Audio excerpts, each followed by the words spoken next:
कर्नाटका भाजपा अध्यक्ष बीवाई विजेंद्र ने बुधवार को कहा कि मूडा मामले में प्रवर्तन निदेशालय ईडी की जांच ने उनकी पार्टी के इस रुख को सही साबित कर दिया है कि यह घोटाला मुख्यमंत्री सिद्धरामैया के परिवार से संबंधित 14 साइटों में अनियमितताओं तक सीमित नहीं था।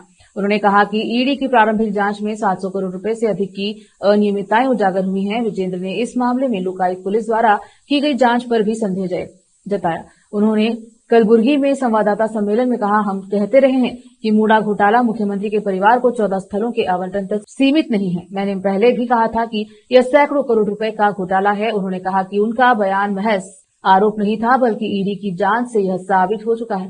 ईडी ने निष्पक्ष जांच की है। प्रारंभिक जांच से पता चला है कि मूडा साइट आवंटन में 700 करोड़ रुपए से अधिक का घोटाला हुआ है। उन्होंने कहा कि ईडी ने पाया है कि सीएम की पत्नी पार्वती पीएम को 14 साइटों के आवंटन में अनियमितताएं हुई हैं।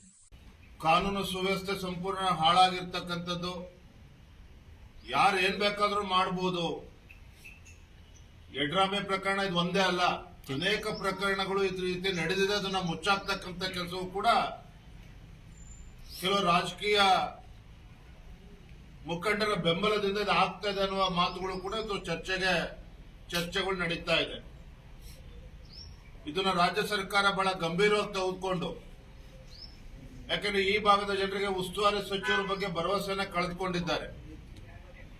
ಕಾಂಗ್ರೆಸ್ ಸರ್ಕಾರ ಬಂದ ಮೇಲೆ ಗುಲ್ಬರ್ಗ ಈ ಭಾಗದಲ್ಲಿ ಹೆಚ್ಚೆಚ್ಚು ಈ ರೀತಿ ಹೀಯ ಕೃತ್ಯಗಳು ನಡೀತಾ ಇರ್ತಕ್ಕಂಥದ್ದು, ಮರ್ಡರ್ಗಳು ನಡೀತಾ ಇರ್ತಕ್ಕಂಥದ್ದು, ಅಪರಾಧಿ ಪ್ರಕರಣಗಳು ಹೆಚ್ಚಾಗ್ತಾ ಇರ್ತಕ್ಕಂಥದ್ದು ಗಮನಿಸ್ತಾ ಇದ್ದಾರೆ.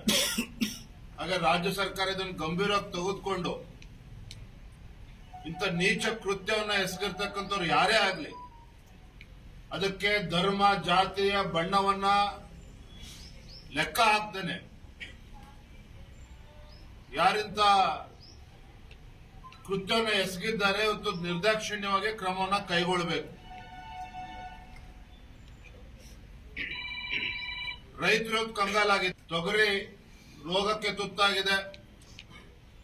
ಸುಮಾರು 6ರಿಂದ 7 ಲಕ್ಷ ಎಕರೆಯಷ್ಟು ಭಾಗದಲ್ಲಿ ರೈತರು ತೊಗರಿನ ಬೆಳೀತಾರೆ, ಬೇಳೆಗಳನ್ನ ಬೆಳೀತಾರೆ.